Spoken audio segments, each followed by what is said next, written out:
Amém. Ó, vai ser legal hoje, hein? Acho que eu vou pregar domingo sentado também. Né? Coisa chique. Muito chique. Fran, então, deixa eu pegar aqui minha colinha. Eu quero começar perguntando para você, quando foi que teve aquele despertar assim para missões na sua vida? Quando deu um... Olha, o despertar mesmo para missões foi exatamente há 10 anos atrás. Eu tive a oportunidade de fazer o intensivo, né, ali em Trindade, na MCM. E depois que eu fiz o intensivo, teve um momento lá que foi muito interessante, que foi um momento onde todo mundo estava entregando bandeiras ali para as pessoas que estavam fazendo o intensivo. E quando eu abri os olhos, ninguém tinha me entregado bandeira nenhuma. E eu fiquei pensando assim, meu Deus, eu devo ser a mais pecadora daqui, né? Porque entregou uma nação para todo mundo e não me entregaram nenhuma nação. E por incrível que pareça, eu fui para as nações, né? Sem bandeira. Mas o que eu entendi é que antes do Senhor me entregar a nação, Ele tinha um casamento para mim. Então, na verdade, Ele já tinha entregado a nação para o Francisco, né? Então, primeiro Ele entregou a nação para o Francisco, depois me entregou o casamento. Então, eu fui ali para o Quênia como a ajudadora do Francisco. E foi ali no intensivo que houve ali um despertar no meu coração para missões. Foi ali no intensivo que eu comecei a entender mais sobre o campo missionário, sobre os povos não alcançados. E ali começou uma chama. Mas eu diria que quando essa chama acendeu mesmo, foi quando eu fiz a primeira viagem missionária para Ribeirinhos, juntamente com o pastor Zico. E ali foi uma experiência assim, muito marcante para nós. Nós estarmos numa experiência tão grandiosa daquela, né, servindo os nossos irmãos ali. E meu coração se alegrou muito em receber essa oportunidade de ir até ali conhecer a comunidade de Ribeirinhas, e ali eu diria que a chama de fato acendeu. Amém. Queridos, vai programando uma perguntinha aí, tá? Que eu tenho a minha auxiliar ali, ó, minha assessora, ela vai entregar o microfone para o microfone? Esse aqui? Então deixa eu pegar o outro. Mas já que você falou da nossa experiência no Amazonas, eu queria... Porque você é a melhor pessoa para contar essa história, entendeu? Eu quero que você relate aqui para os meus amigos, aquele dia que a gente foi tomar banho. Não pode falar a parte que eu fiquei com medo de cair na água, entendeu? Não pode falar essa. Que a gente foi tomar banho no Rio Negro e aconteceu um fato bem engraçado lá. Não foi naquele dia? Então, conta aí para nós. Daquele nosso amigo. Gente, quantos aqui conhecem o Juninho? Vocês conhecem o Juninho? Será que ele está assistindo? Ele vai assistir. Ele vai assistir? Tá. O Zico e o Juninho não sabiam nadar, correto? Eu também não sabia, não, mas pelo menos eu tinha uma boia ali. E nós estávamos ali tomando banho. Esse aqui estava grudadinho assim no barco. A Marisa dizia assim, Zico, vem cá. Não, eu não vou não. Zico, desce daí, Zico. E ele, eu não vou não. E nisso o Juninho desceu, deram uma boia para ele. De repente eu estou vendo o Juninho indo embora assim na correnteza. E ele falava assim, Fran, eu estou morrendo, Fran. E eu achando que ele estava brincando. Ele, Fran, eu estou indo embora, Fran. E ele indo para longe, eu achando que era brincadeira dele. E eu chamei o pastor Davi para o pastor Davi resgatar o Juninho. O Juninho já estava indo embora. Eu achando que ele estava brincando, mas de fato ele estava sendo levado pela correnteza. A gente saltou no início, eu não queria saltar, tá, gente? Fui por livre e espontânea pressão de todo mundo. Foi graças a Marisa, né, que te pressionou lá e você pulou. E o nosso amigo Juninho, ele pulou na frente do barco e começou a ir lá pro lado da hélice do barco, assim, ó. Foi um fato bem interessante. E o Juninho também não sabe nadar. Eu não sei nadar até hoje, então tá tudo de boa. Eu também não sabia não, mas pelo menos eu sabia bater as mãos e ficar parada no mesmo lugar. A minha salvação era a Marisa, eu pulava.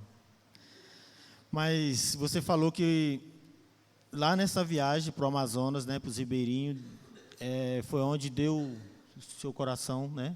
Foi tocou onde mais acendeu forte. mesmo a chama para missões. E eu estava me recordando esses dias, essa semana, que você talvez foi a pessoa que menos falou nessa viagem, né? Foi a pessoa que assim, que tinha uns mais à frente lá, né? Um mais empolgado assim, né? Nós dois éramos mais quietos, eu, tu e a Marisa. E eu falei assim, mas olha como são as coisas, né? Os mais empolgados, foi só aquele momento. E você que estava mais quietinha, você foi para as nações. Então, qual foi um momento assim que Deus, lá nos ribeirinhos, ele foi bem forte para você?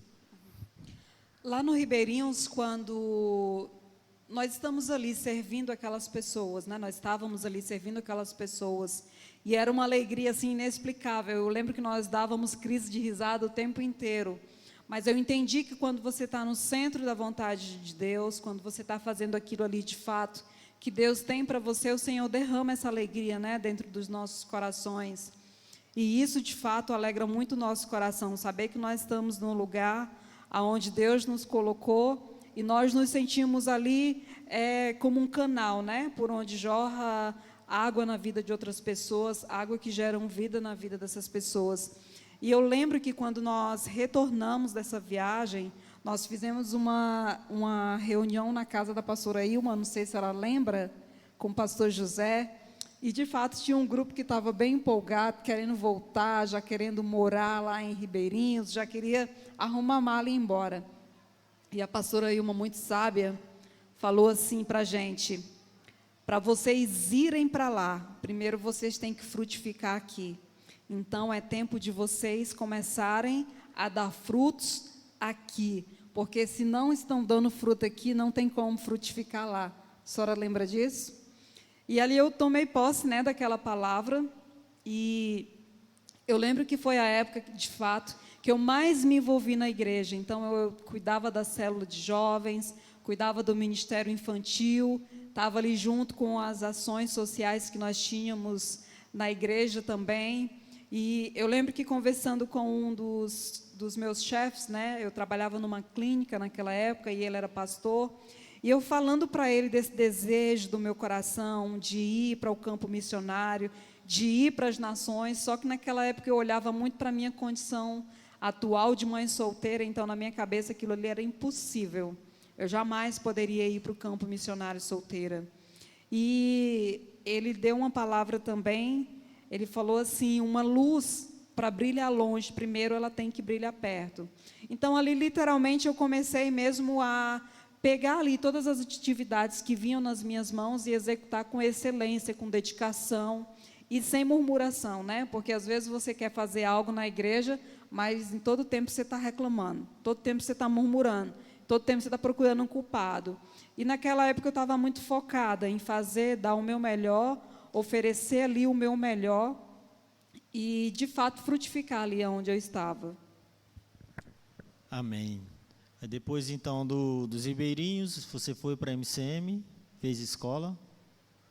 Não, aí depois que eu cheguei do Ribeirinhos, eu fiquei um tempo na igreja local, e aí foi aí onde surgiu, né, o pastor Francisco. Nós começamos a conversar sobre o campo missionário, e depois sobre missões. E aí depois as conversas foram ficando cada vez mais intensas, né?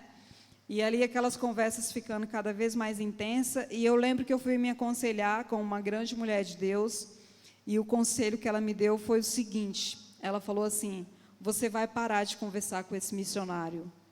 Eu falei assim, mas como? Agora que as conversas estavam ficando interessantes.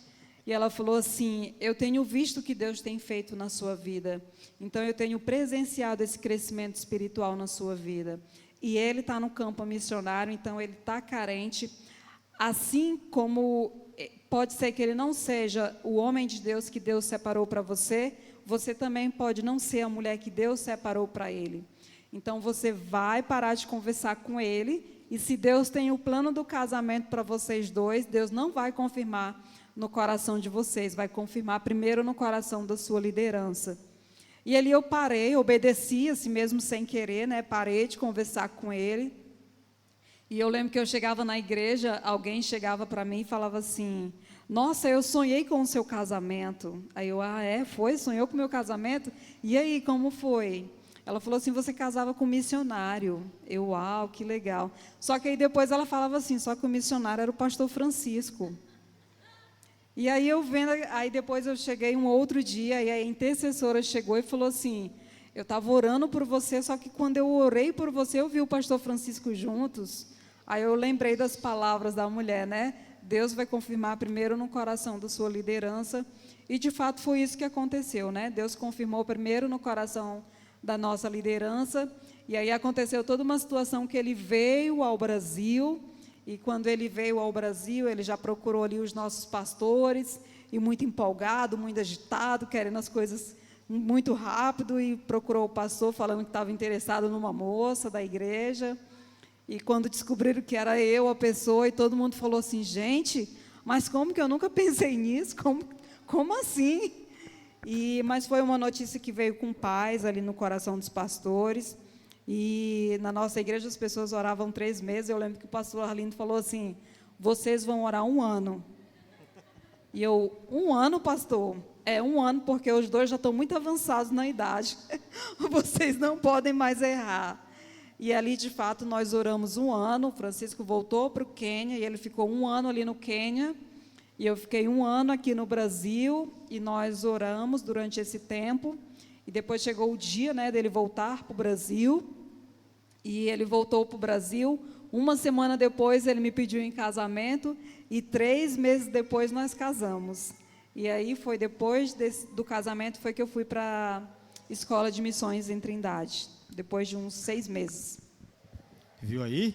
Obedeceu, ouviu os líderes, né? Ouviu o pastor, que aí dá certinho, né? Alguém tem alguma pergunta? Alguém tem alguma pergunta aí já? Você pode. Chegou aí no... Chegou aqui no Zap. Vou ler a primeira pergunta aqui, pastora. Pastora, como você tem gerenciado suas emoções ao saber que vai voltar para um lugar que te causou muitas alegrias, mas que também te causou profunda dor?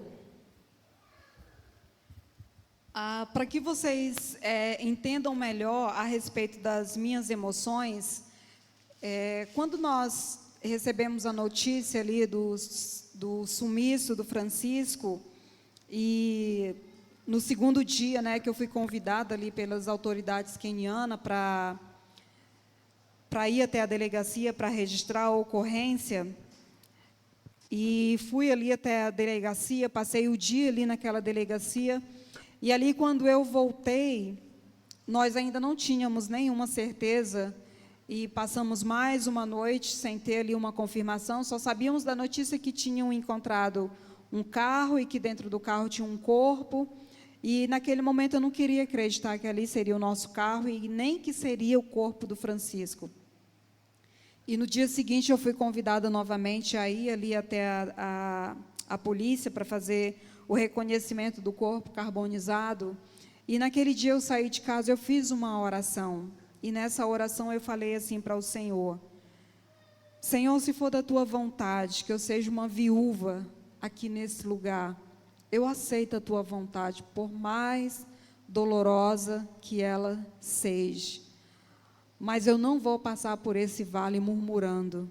Eu não vou passar por esse vale perguntando ao Senhor por quê. Eu vou passar por esse vale te adorando. Então, ali naquele exato momento, independente de qualquer situação, de qualquer notícia que eu receberia, eu já havia decidido que eu passaria durante todo esse processo adorando ao Senhor. Então, eu decidi adorar ao Senhor no momento mais dolorido da minha vida, no momento mais triste, eu decidi adorar ao Senhor. E eu decidi perdoar também aqueles homens, né, que fizeram isso com o Francisco. Então, eu decidi liberar o perdão ali sobre a vida deles. E eu orei e pedi para o Senhor: Senhor, pode trazer a verdade por mais dolorosa que ela seja. Então, quando o Senhor trouxe essa verdade para mim, eu já havia decidido no meu coração que eu o adoraria diante de qualquer notícia ruim que eu receberia. Eu já havia decidido que eu perdoaria aqueles homens.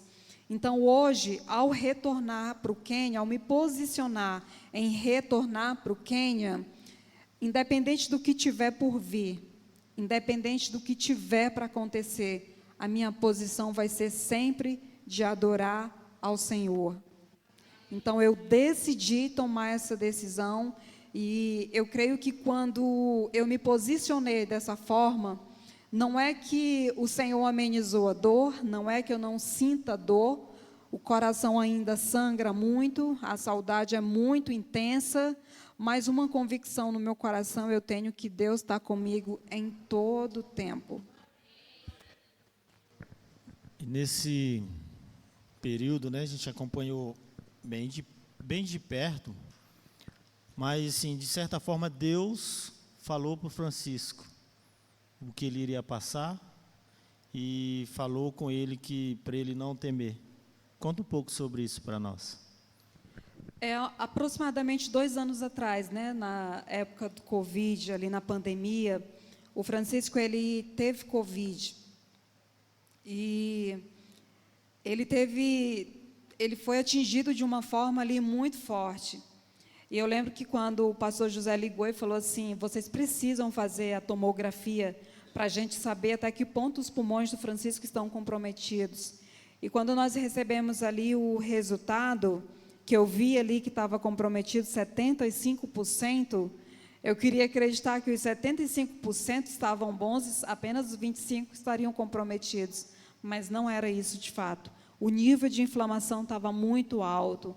Eu lembro que quando eu mandei os resultados para o pastor José, imediatamente ele entrou em contato e ele falou assim: você precisa de um oxigênio urgente. Esse oxigênio precisa chegar até o Francisco.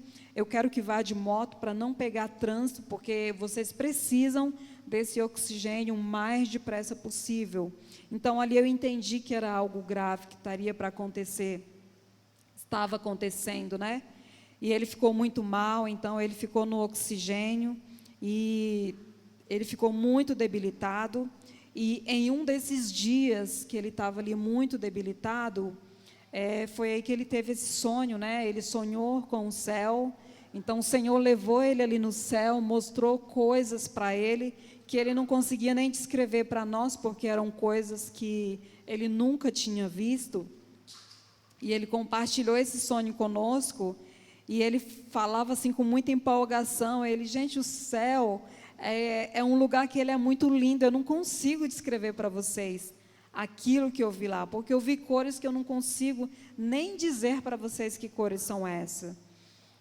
E aí o Senhor veio naquele dia ali, naquele quarto, ele teve ali ficou meio desacordado, e Jesus apareceu ali para ele e perguntou para ele: por que você está com medo? Se eu já mostrei para você para onde você vai, se tudo terminar aqui, né? E ali ele teve calma, ele teve tranquilidade, e ele passou dessa fase do Covid. E o Senhor nos deu aí mais uma oportunidade de ficar com ele mais uns 2 anos. Amém. Manu, tem outra aí? De novo eu. Pastora, quais são os desafios culturais e religiosos que os missionários enfrentam ao realizar o trabalho no Quênia e como eles são superados? Os desafios culturais, baseado na experiência que eu tive, né? O primeiro desafio que eu tive ali foi a língua. Então, a língua é um dos desafios ali que eu considero o mais intenso para mim, porque eu fui para o Quênia sem falar nada de inglês. E aí, porque o Francisco falava, então eu fiquei assim meio acomodada, né? E às vezes eu ficava assim perguntando: o que eles estão dizendo? O que eles estão falando? E ele falava assim: eles falaram isso. Mas só isso? Eles falaram tanta coisa, só disseram isso. E é muito ruim você ir para um país onde você não fala a língua do povo, onde você não consegue entendê-los. Então, você se sente ali meio que: o que eu estou fazendo aqui, né? É como se você se sentisse ali atados, sem poder se comunicar ali com as pessoas. E um choque cultural que eu tive ali também muito grande foi a questão da alimentação. A alimentação no Quênia é totalmente diferente aqui no Brasil. Esses dias para trás eu estava brincando com as pessoas, falando assim: gente, Aqui no Brasil, a gente come 4 vezes por dia. Os turcana comem 1 vez por dia. Então, significa que a gente está comendo a comida de 4 turcana. Porque lá eles se alimentam 1 vez por dia, um pouquinho de feijão com milho. E nós aqui, nós tomamos café, nós almoçamos, lanchamos, jantamos. E, às vezes, ainda jantamos antes de dormir. Comemos alguma coisa antes de dormir, né? E lá é uma realidade totalmente diferente do Brasil. Mas, quando se trata assim, o Quênia ele é considerado um país cristão. Então, se você perguntar para qualquer pessoa, ela sempre vai dizer que ela é uma pessoa cristã. Mas não tem ali aquela profundidade na palavra, não tem ali aquela experiência com o Senhor. Então, uma das coisas que nós fazemos ali no Quênia para alcançar, de fato, o coração das pessoas é o discipulado. Discipular essas pessoas de uma forma que elas conheçam Jesus de uma forma mais intensa. E explica assim para nós aqui melhor, qual é o prato típico de lá? O prato mais conhecido ali no Quênia, né, Humphrey, é o gali, a sucuma. O gali é uma polenta de milho branco que eles fazem. Eles colocam ali o pó do milho nessa água fervendo e não coloca sal, não coloca nada. E depois eles pegam o couve brasileiro, né, aqui para nós. O couve, eles comem bastante folhas lá. Então, eles fazem essa folha bem temperada, com tomate, com cebola, e depois come junto com essa polenta branca, que é o gali e a sucuma. E hoje você consegue comer já tranquilo? E gosto demais do gali, da sucuma. Gosto muito mesmo da comida queniana. Tá, e como você falou, né, da língua, então... Fala aí umas 3 frases aí, né, na língua mãe lá do Quênia. Umas 3 frases na língua mãe do Quênia.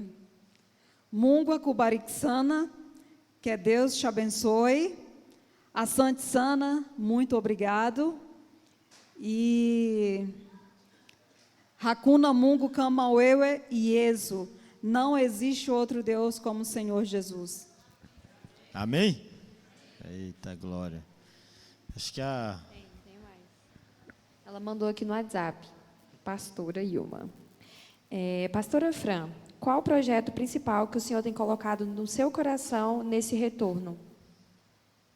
Hoje nós moramos na capital do Quênia, em Nairobi, e nós desenvolvemos um trabalho em uma região que se chama Lodwar. Lodwar é a capital ali dos Turcanas, é uma cidadezinha como se fosse o nosso sertão brasileiro. Então, é uma cidade, de fato, bem pequena, ela está começando a se desenvolver agora, só que nessa cidade, é uma cidade onde está bem próximo ali dos Turcanas, onde está próximo ali do centro de refugiado, Kakuma. Então, hoje, o meu coração está muito inclinado para começar um trabalho nesse lugar, onde nós possamos atender mais as viúvas necessitadas dali, onde nós podemos atender mais ali as pessoas que estão no centro de refugiado mesmo, muitas adolescentes que terminaram os estudos, mas não têm nenhuma oportunidade. E hoje ali no Quênia nós temos um salão de beleza, né, onde nós profissionalizamos algumas garotas. No final do curso, nós entregamos ali para elas um kit com máquina de cortar cabelo, secador, um kitzinho para elas começarem ali o salãozinho delas do zero. E para as viúvas, que nós atendemos ali na escola de corte e costura, nós ficamos ali com essas mulheres durante 6 meses, discipulando. Todos os dias, antes de começar as aulas, nós temos ali o devocional. E durante 6 meses, nós ensinamos elas também a costurarem. E aí, no final do curso, ali no dia da formatura, nós entregamos ali para elas o certificado, mas nós também entregamos uma máquina de costura, nós entregamos ali a ferramenta para elas, que elas precisam para dar um start inicial ali, nessa nova etapa da vida delas.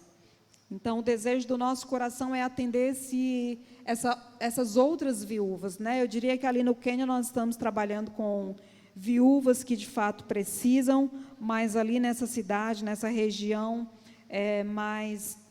que tem mais necessidade, essas viúvas elas são mais necessitadas.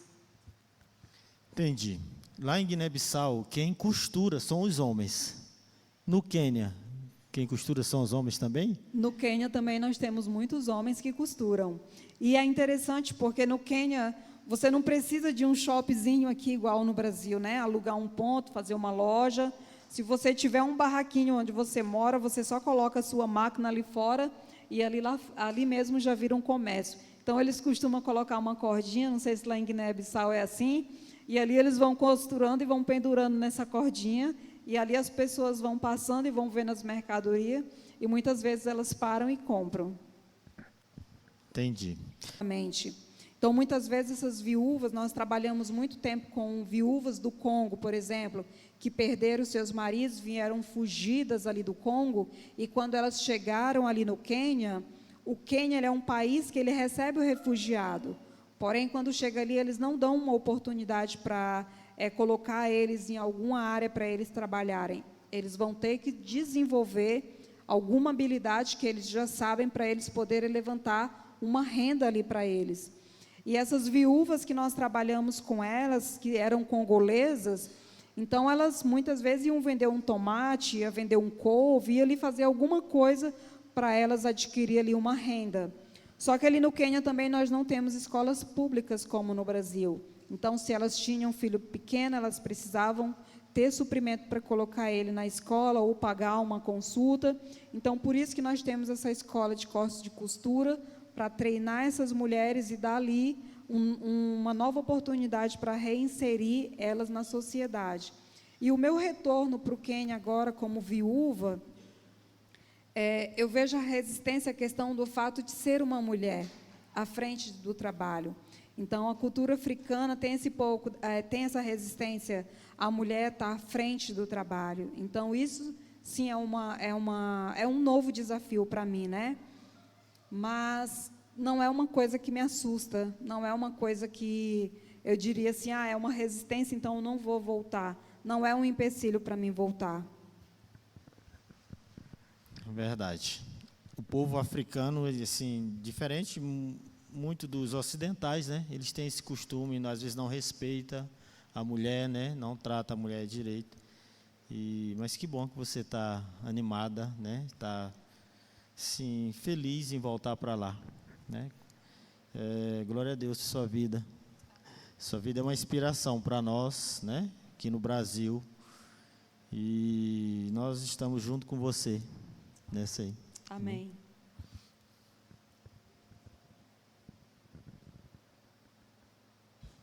Agora foi. Como missionária, você pode compartilhar a sua perspectiva sobre o papel da fé e da comunidade sobre a adoção de crianças no Quênia, considerando os desafios e oportunidades que essa jornada pode trazer para as famílias e as crianças envolvidas? Em relação à adoção de crianças ali no Quênia, então isso não é aberto para nós estrangeiros hoje. Nós não temos acesso à adoção ali. Muitas vezes, quando a gente visita algumas tribos, as pessoas querem nos dar crianças para a gente levar para casa. Ali no desespero de tirar aquela criança ali daquele sofrimento, então muitas vezes eles entregam a criança para nós. E uma vez nós recebemos uma criança e nós procuramos ali as autoridades quenianas para saber qual seria o procedimento para nós adotarmos aquela criança, para nós ficarmos com aquela criança. E eles foram bem claros conosco, a chance de vocês adotar essa criança é 0. Então, eu peço que vocês devolvam essa criança, ou então vocês adotem a criança e a mãe da criança. Mas, para vocês ficarem com ela dentro da casa de vocês, não é permitido. Porque o Quênia, há muito tempo atrás, ele abria essa oportunidade para o estrangeiro, mas aí começaram a traficar crianças, então agora fechou totalmente a porta. Então, o queniano pode adotar uma criança queniana, mas nós que somos estrangeiros, nós não podemos. Então, nós adotamos ali o Humphrey, né? Mas na época o Humphrey tinha 12 anos, nós adotamos ele em amor, financeiramente, ajudando ele ali a terminar os estudos dele. E ali, quando ele estava na maioridade, ele veio ficar conosco, mas ele já podia responder por ele, né? Ele já tinha um documento ali que mostrava que ele era maior de idade, e foi nessa fase que ele veio morar conosco. Tem mais um aí? Quais são as histórias de sucesso mais notáveis dos missionários no Quênia e como elas impactaram positivamente a vida de outras pessoas? Eu vou contar uma experiência que é do próprio Francisco, né? Eu acredito que muitos de vocês já ouviram, né, ele contar esse acontecido ali no Quênia, que foi na fase do primeiro sequestro, quando ele foi sequestrado ali a primeira vez. Então, quando ele foi sequestrado, ele ficou ali por volta de 3 horas e meia com os homens, e eles conseguiram entrar em contato conosco, eles conseguiram pedir dinheiro, e foram no banco, pegaram ali todo o dinheiro que nós tínhamos, ligaram para nós conseguimos mandar mais dinheiro para eles, e eles bateram muito no Francisco, eles bateram muito mesmo. E eu lembro que quando eles liberaram o Francisco, que nós fomos ali pegar o Francisco, ele estava muito machucado mesmo. E a minha oração, quando eu vi ele ali muito machucado, foi: Senhor, não me deixa chorar na frente do Francisco, me ajuda a ser forte nesse momento. E eu lembro que eu segurei na mão dele ali bem forte, nós entramos no carro, nós fomos ali na delegacia registrar o boletim de ocorrência, e depois nós fomos para casa, depois de muitas horas, e nós fizemos um culto de gratidão ao Senhor, porque o Francisco tinha retornado para casa com vida. E durante esse tempo ali que nós estávamos fazendo esse culto, deu oportunidade ali para algumas pessoas fazer uma oração de agradecimento. E naquele meio ali nós tínhamos uma nova convertida, na verdade ela era uma voluntária, era uma pessoa que não era cristã, ela veio ali para nos ajudar e já chegou exatamente no dia que aconteceu esse episódio, e ela ficou assim muito assustada. E quando foi ali o momento de orar, eu lembro que uma pessoa orou de forma muito intensa, clamando por justiça, mas ali quando chegou o momento do Francisco orar, ele orou e falou assim: Pai, eu perdoo eles aonde eles estiverem agora.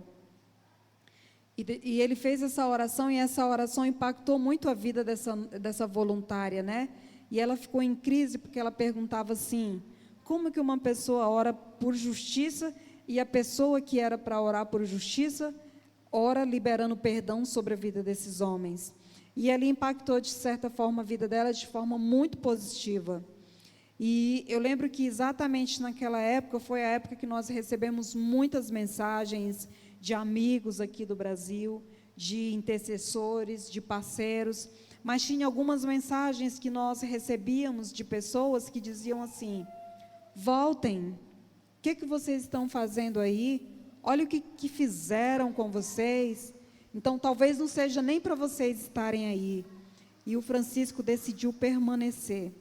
E eu decidi permanecer ali junto com ele, mas porque nós tínhamos uma palavra de Deus para permanecer ali naquela nação.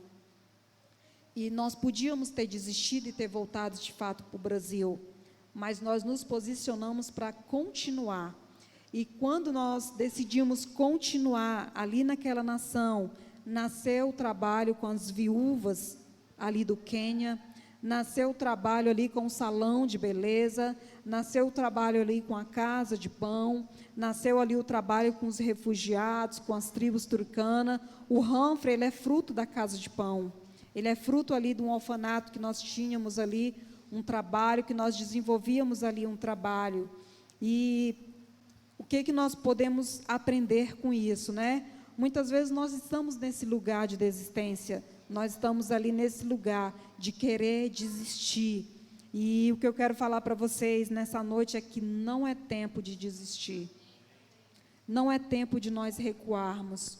Não é tempo de nós pararmos. É tempo de nós avançarmos, independente da situação que nós estamos vivendo. Então, a minha situação atual é essa: retornar para o Quênia ali como uma viúva que perdeu o seu esposo ali da forma mais trágica que eu poderia imaginar, mas eu entendi em Deus que não é tempo de parar. Então, eu não sei como você chegou aqui hoje, eu não sei como está o seu coração, nem a expectativa do seu coração, mas eu quero declarar nessa noite para você: não é hora de desistir. É tempo de nós avançarmos para que o nome de Jesus seja glorificado. Amém. Então, eu acho fantástico o trabalho com os Turcanas. Eu queria que você falasse um pouco desse trabalho específico dele, né? Eu sei que vocês têm o trabalho com a viúva, no salão, Casa de Pão ainda, também, os órfãos. Os órfãos também foi outra situação muito delicada quando derrubaram, né? Que o Francisco fez uma filmagem lá e o pessoal estava derrubando onde vocês ficavam, foi bem trágico. Mas fala um pouco sobre os Turcanas para nós. Só voltando aqui um pouco do orfanato, né? O Humphrey estava na escola, né? Quando derrubaram o orfanato, e aí, de repente, ele saiu para ir para a escola. Quando voltou, não tinha mais a casa onde ele morava. E nós gravamos um vídeo, mandamos para o Brasil naquela época, e graças a Deus, muitas pessoas aqui no Brasil se levantaram e nos ajudaram ali, né? Nós tiramos as crianças dali e mudamos de lugar. E o Humphrey é fruto desse orfanato ali que foi derrubado. E o trabalho ali nos Turcanas, os Turcanas, eles são índios, então eles vivem ali no norte do Quênia. É uma região semidesértica, então eles têm muita dificuldade ali naquela região. É uma região muito seca, é como se fosse ali, de fato, o sertão. Tem muita dificuldade ali na questão da água. E ali, se vocês pesquisarem, vocês vão ver que tem um lago muito bonito, que tem até o aspecto de praia. É muito bonito o lugar ali, só que é uma água salina. Então, é um lago muito bonito, mas não dá para beber aquela água, né? Então, hoje, para a honra e glória do Senhor Jesus, a organização MCM, né, já perfuraram ali 3 poços no deserto, e hoje nós fazemos essas visitas ali para eles, uma vez a cada 2 meses, e são pessoas que vivem com uma extrema necessidade. Então, não tem como você chegar lá e falar que você vai falar de Jesus para ele, sabendo que eles estão com fome, e chegar lá com as mãos vazias. Então, sempre que nós vamos visitá-los, nós levamos ali o milho, o feijão, levamos muitas vezes o gale também, que é uma comida típica ali deles. E o nosso trabalho é falar de Jesus para eles, falar para eles que eles não estão ali naquele lugar esquecidos, que aquela comida que nós estamos ali levando para ele, não somos nós, mas foi Jesus que enviou aquela comida para eles. Porque nós vamos ali, nós passamos algumas horas com eles, mas depois nós vamos para as nossas casas, e nós sempre frisamos isso para eles: nós vamos embora, mas Jesus vai ficar aqui com vocês. E só que o trabalho de evangelização ali no meio da tribo, ele é um trabalho mais lento, até mesmo pelo fato de nós visitarmos ele uma vez a cada 2 meses. Então, se torna assim um trabalho mais lento, mas nós temos alguns obreiros nativos, né, que têm estado ali no meio deles, que têm dado continuidade a esse trabalho ali de falar de Jesus para esses índios Turkana. Pergunta? Tem, a Bebel mandou aqui, filha do pastor Zico. Mandou assim: eu, como filha de missionário, sei que essa escolha de vida não são apenas flores, como muitos pensam. Passei por um processo muito grande para aceitar a caminhada que meus pais estavam trilhando e demorei a fazer a oração de entrega da vida deles nas mãos de Deus. Queria saber como sua filha lida com essa situação. Ela tem alguma queixa? Nós passamos umas dificuldades ali com a Anne no Quênia, a respeito de escola.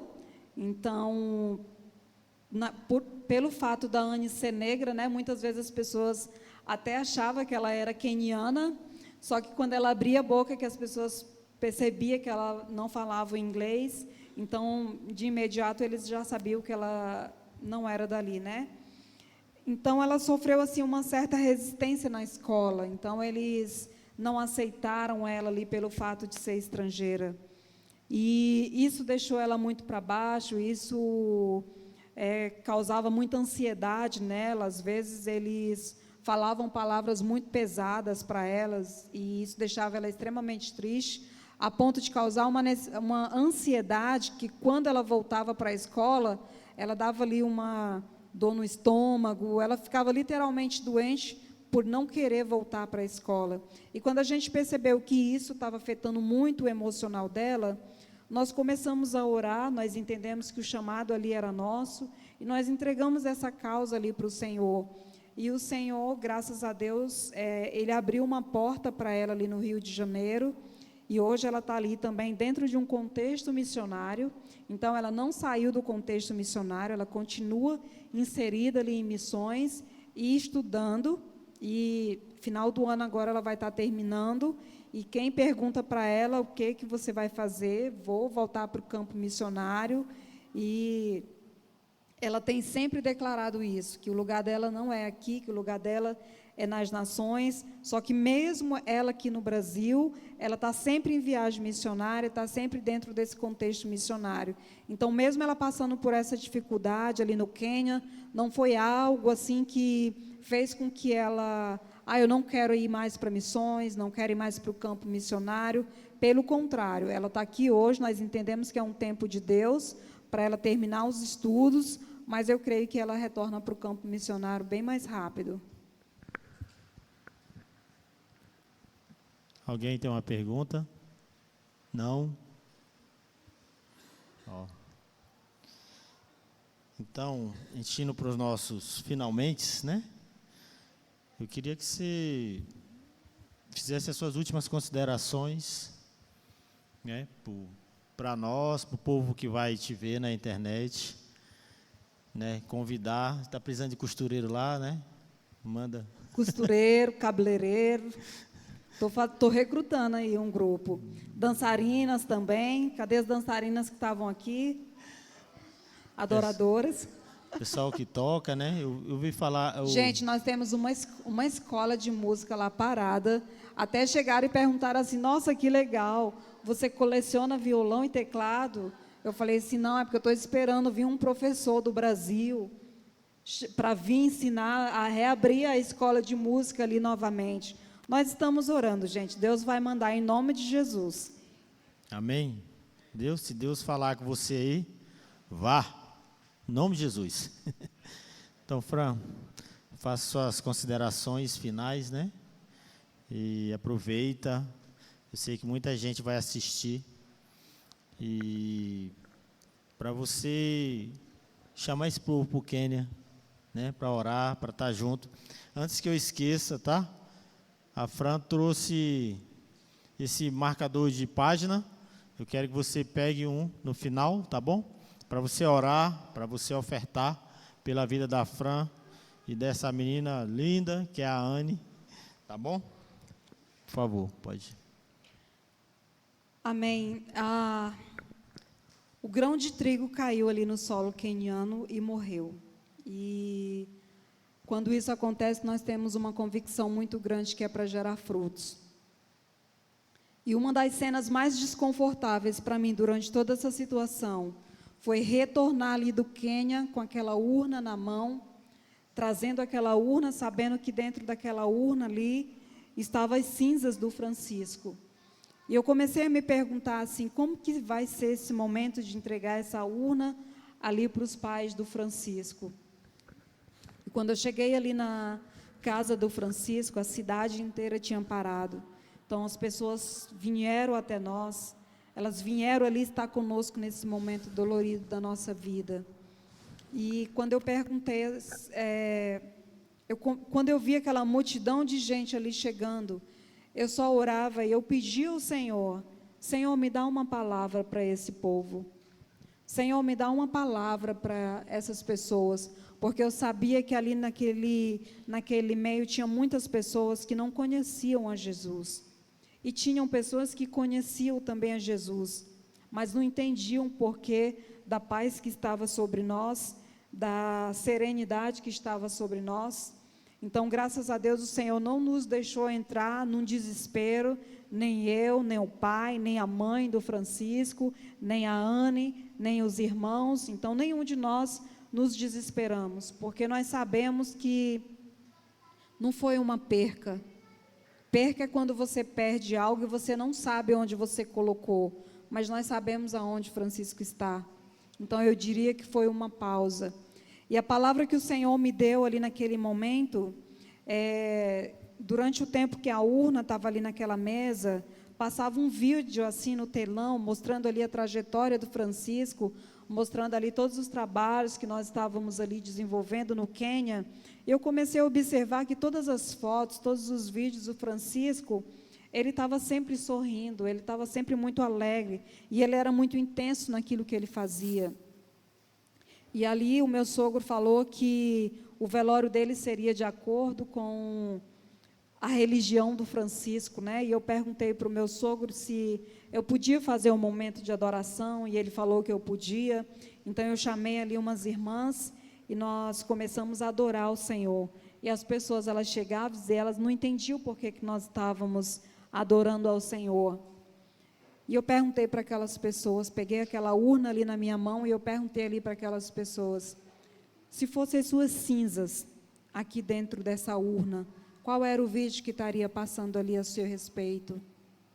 Então, se hoje for o nosso último dia aqui, qual é a história que vão contar sobre nós? O que as pessoas vão falar de nós? O que nós temos feito para nós marcarmos vida lá fora? Marcar a vida de pessoas que ainda não conhecem Jesus. O que nós temos feito para marcar essas vidas? Qual é o vídeo que está sendo editado ao nosso respeito? Porque existe uma história que as pessoas vão contar ao nosso respeito.